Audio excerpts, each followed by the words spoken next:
to this week's edition of the Paperboyz. We are the Courier's full-time sports staff, and kind of a rare morning. We've got the whole gang in the house at the same time, which doesn't happen very often, but we get together once a week. We talk about what's going on in the world of sports, solve a few problems, probably create a few more, but hopefully enlighten you a little bit and let you know what's going on in our world. Sully, let's get right into it here. What has grabbed your attention this week? Well, we're about to start the Stanley Cup Finals with the Chicago meeting the Tampa Bay Lightning. The Blackhawks, as many of you know, are one member of the original six, supposedly the six teams that were the foundation of the NHL, consisting of Montreal, Toronto, Boston, the Blackhawks, Detroit, and the New York Rangers. Of that group, since the original expansion in 1967-68, every one of the original six has won a Stanley Cup with one exception, the Toronto Maple Leafs. They haven't won since '67, haven't been to a conference final since 1993. So one of the cornerstone franchises of the National Hockey League is basically missing in action. What are they doing up in Canada? They play hockey up there? Rumor has it, besides that and drinking lots of Molson, they're not winning games. It's amazing because this franchise, the Maple Leafs, was a dominant franchise. In the 60s, before expansion, they won something like 3 Stanley Cups in a row. And now it's nothing. You could walk down the street maybe in New York and ask a fan to name 5 Maple Leafs, and they probably couldn't do it. It's amazing. And for what it's worth, Montreal, the other cornerstone franchise from Canada, hasn't won a cup since '93. Speaking of that, guys, heard about how they're not allowing any Chicago Blackhawks jersey to be worn down in Tampa Bay's arena tonight. If you try to wear a Tampa Bay or a Blackhawks jersey in there, you'll be asked to switch it out. And nobody from outside of the state of Florida could buy tickets on their online site. Now, secondhand market, there's some Chicago fans who are going to get some tickets. But if you didn't have a Florida billing address on your credit card, you cannot buy a ticket through Ticketmaster. I don't know what it is about Blackhawks fans. Everyone's afraid of them. Nashville tried that in the first round too, trying to keep it in with the tickets and such. So I think it's one of those franchises that has a national fan base, and it's just kind of odd in hockey. They're trying to keep the away fans out of there. Yeah. Minnesota doesn't have that problem. The fans aren't afraid of the Blackhawks. The team itself is afraid of the Blackhawks, as evidenced by the 4-game sweep we had in the playoffs. Yeah, they can do as many things as they want to try and keep the fans out, but ultimately I think the Blackhawks win this series. I don't know what you guys think about that, but the experience that they have and the frontline talent is pretty hard to ignore. Difference makers. Patrick Kane, it doesn't get any better than that. You want to know if Tampa Bay's going to play simpler styles. Anaheim, they're gonna beat them up in the corners, and they've already went through a 7-game series like that. If Tampa Bay's got a chance, that's probably how they're going to win it. Is really punishing the Blackhawks in the hard areas. And one note, Tampa Bay does have a former Waterloo Blackhawk, J.T. Brown, has been playing a lot of regular minutes, so we'll be able to see him play a few more games. Yeah, the game you and I were watching while we were working one night here last week, he actually had a great game. Yeah. Made some big plays and got some things started for the Lightning, so that's fun. By way of introduction, on my far right is Nick Pateros. To my immediate right is our assistant sports editor, Jim Sullivan. To my left is Carson Tigas. And to my far left is Jim Nelson. And let's go to you, Carson, next. What story has kind of grabbed your attention this week? Yeah, I heard a discussion a couple days ago talking about the K-Zone on Major League Baseball broadcast. If you've seen a baseball game, you've probably seen this. Technology is the way it is, and we can decide, or we can see exactly whether a ball is a ball or a pitch is a ball or a strike. And some people said it was distracting. Some people wanted to get rid of it. Some people wanted it just for replays to kind of see what was going on. I personally, I like to use technology. I like to see where the ball was.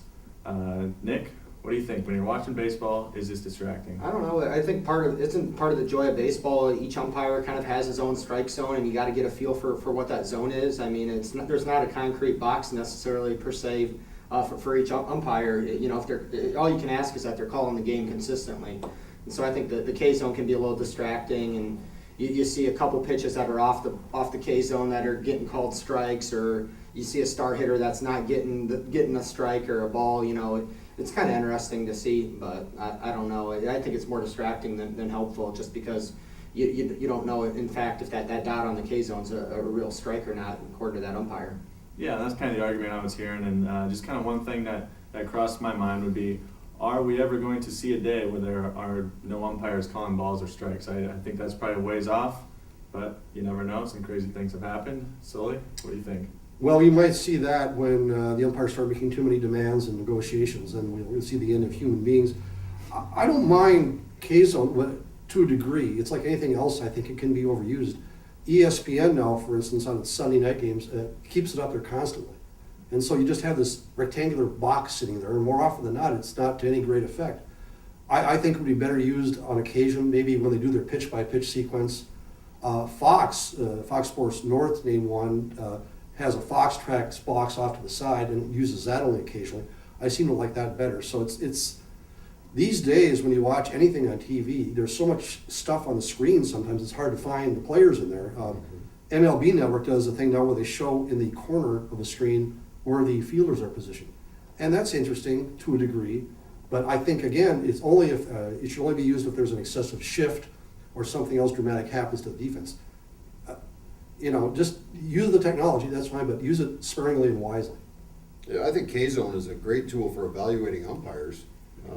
So if there's a guy whose strike zone is consistently all over the map from game to game, the people who are making the evaluations know that. But I like it early in the game. I mean, I like to see what is going to be a strike, what's not going to be a strike, and assuming that the umpire is consistent with it. I like to see what adjustments the hitters make. I mean, if they know he's going to get that down and away, slider a few inches off the plate, do they, adjust their approach and go out and start getting that pitch? So I like that part of it, but overall, I guess I can take it or leave it. I don't think we're anywhere near the day when umpires are no longer part of the game. I mean, even if you take the balls and strikes responsibility away from them, they've got to make calls at home plate. They've got to determine hit by pitch. Catcher's interference, a bevy of other things that they're responsible for. So they're going to have to be standing back there anyway. They might as well call balls and strikes. Yeah. I just tried a comparison to the yellow first down line in football. I don't think watching a game without that would be kind of odd now. I'm just wondering if maybe we get to that point where technology kind of overtakes everything. We no longer have the glow puck on the NHL broadcast, so Yeah. I mean, I'm sure there's some people missing that, but the purists are glad that's gone. The glow puck didn't last very long, did it? And for good reason. It's a busy time in sports these days. We've got, like we've already talked about, the NHL finals. We also have the NBA finals starting Thursday night. The Belmont and American Pharaohs quest for the Triple Crown Saturday. We've got the French Open tennis tournament going on now, and our high school teams are all over the place with state soccer, regional soccer, just wrapped up state golf. We've got high school baseball and softball going on, so we're into a lot of things these days. But the next thing I'd like to move into, Fred Hoiberg is off to the Chicago Bulls. That's been the big story for the last about week and a half. I think everybody knew it was coming. Let's just get you guys' reactions to that. Why now? Is this the right move for Fred? And what does it mean for Iowa State? I tell you, to me, I think this story's been going on all year long. I mean, I think this isn't an old rumor. I mean, for the last 3 years it's been Fred to the NBA, but I think the Bulls, it's been a year-long thing. I think it was inevitable. I mean, if Tom Thibodeau hadn't seen the writing on the wall before this, it was amazing, and on the fact that he left, I think this is what he always wanted to do.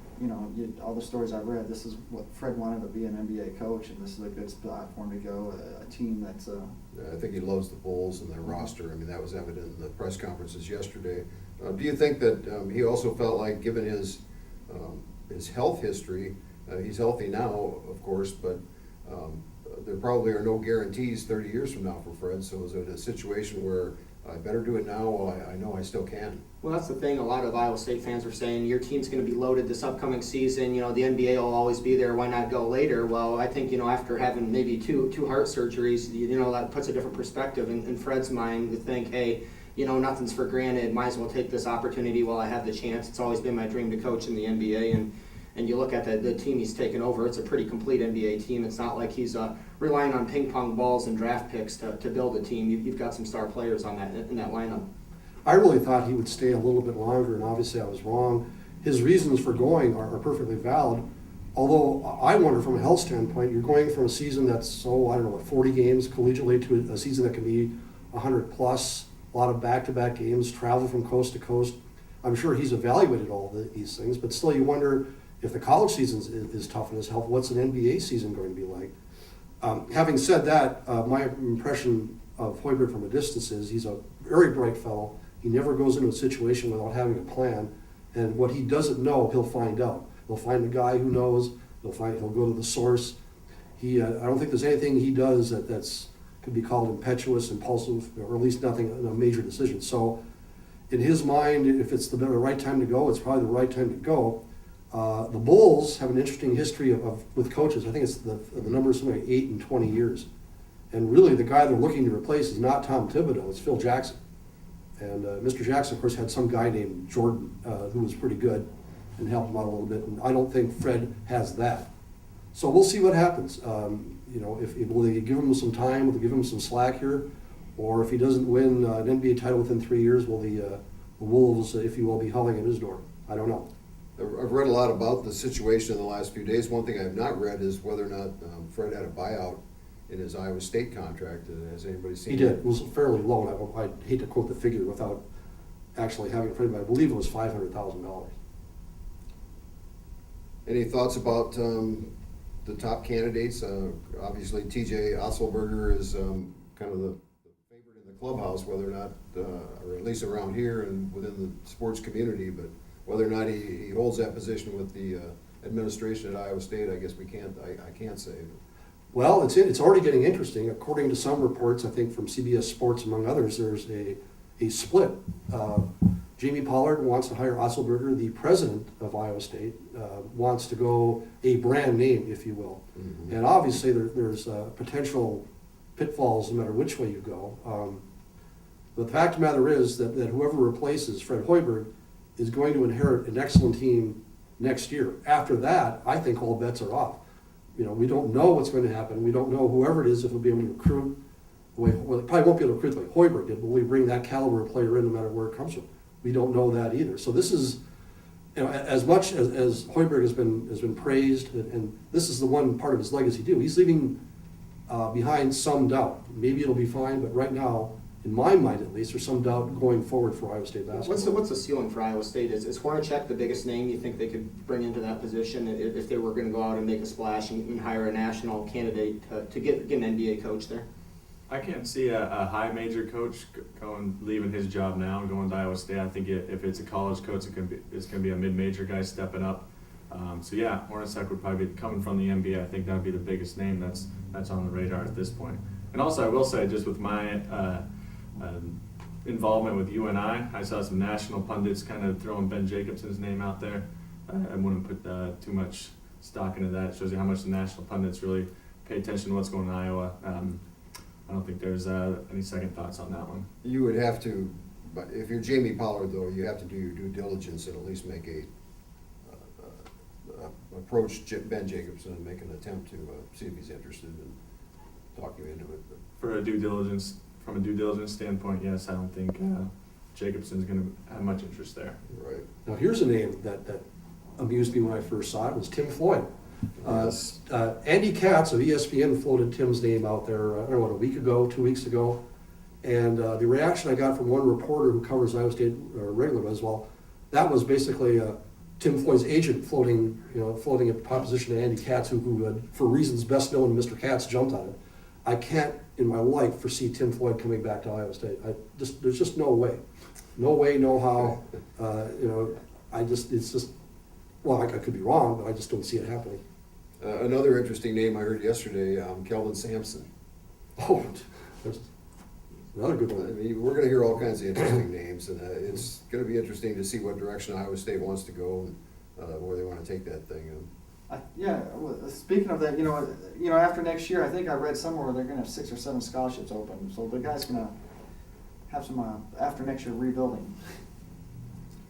It's a tough job because if you win next year, you're winning with Hoiberg's players. So how much credit is whoever is the next coach going to get for that team's success? As long as we're on the topic of basketball, and some other big news that broke here in the last couple of weeks. North Carolina is coming to the McLeod Center. I think we've known that was a strong possibility for quite some time, but now we know it's going to happen. UNI's building themselves a pretty impressive schedule. Carson, tell us, obviously we've got Roy Williams bringing North Carolina in. I think they play Larry Stacey and Colorado State. Who else is on that murderer's row of non-conference games? Yeah, they're dancing around that North Carolina deal for a while, but it was official last week. It will be probably a top 10 non-conference strength of schedule when it's all said and done, according to the RPI next year. You mentioned Colorado State; they got a road game. That's the Missouri Valley Mountain West Challenge. Then they got a road game at New Mexico, who's also in the Mountain West, and they have a possibility of maybe playing New Mexico again in a three-game tournament at the Diamond Head Classic in Honolulu, Hawaii. They got a game at George Mason, at Richmond. So yeah, it's setting up to be a tough schedule. You kind of wonder with the 5 seniors that they've lost how that's going to go, because they've scheduled tough here pretty much all of these past few years. Last year it went okay. 2011 it went okay. And the years in between that, they kind of went 7-5, 6-6, and you kind of wonder if they scheduled too tough. But that's the way they want to play it. They want to schedule as tough as they can. You can't really fault them for that, because that's what they have to do if they want to accomplish the goals that they set out each year.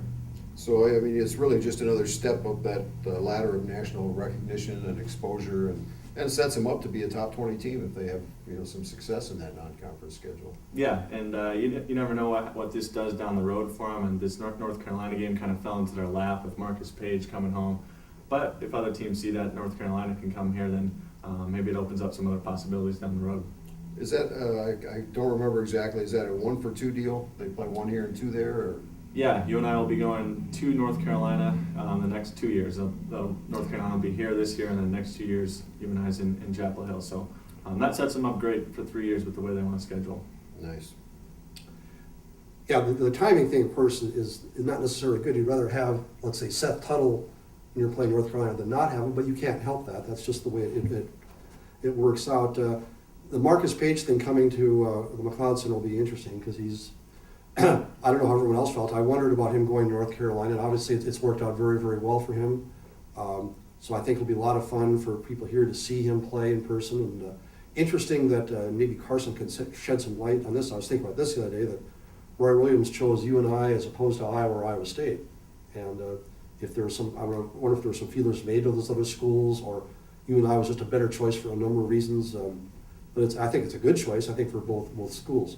Yeah, I think it's they would just rather play at UNI. They just played Iowa last year. They got the Big Ten ACC Challenge set up, and it just they get a 2-for-1 from UNI when Iowa probably wouldn't agree to that. And yeah. Also, one more note: Marcus Page, his junior year at Linn-Mar, Matt Bohannon was a senior. They went undefeated and won the state championship. Matt Bohannon was the MVP of that team.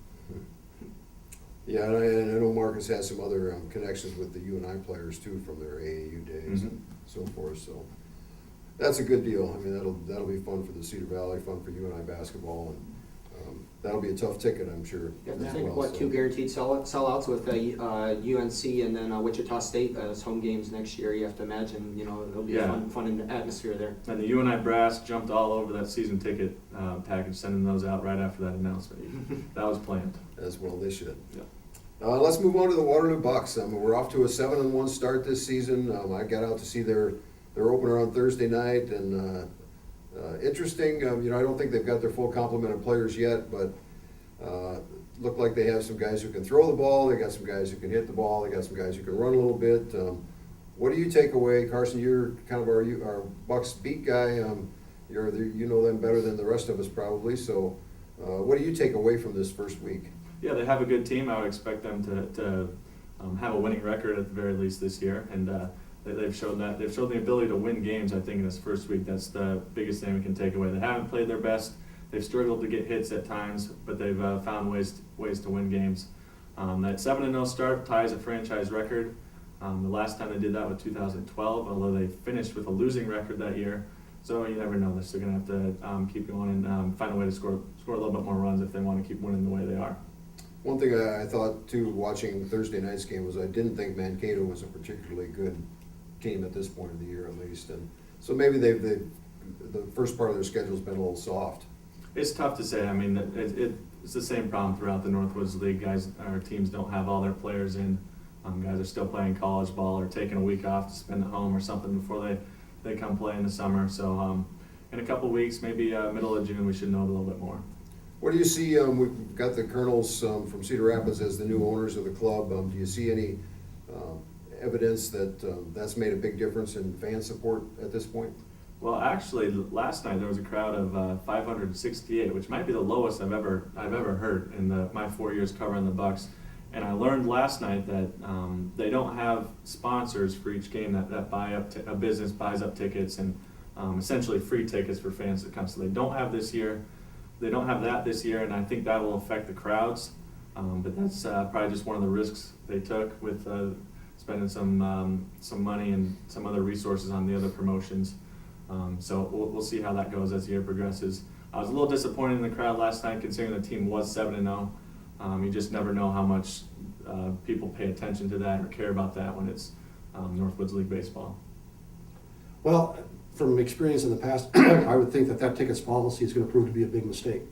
That this is, for better or worse, this is a town that's accustomed to finding a free ticket somewhere, and if you don't provide that, people just aren't going to go. And that's the history with at the end of minor league baseball here, and so we'll see. Again, I could be wrong, but I think that's going to prove to be an issue.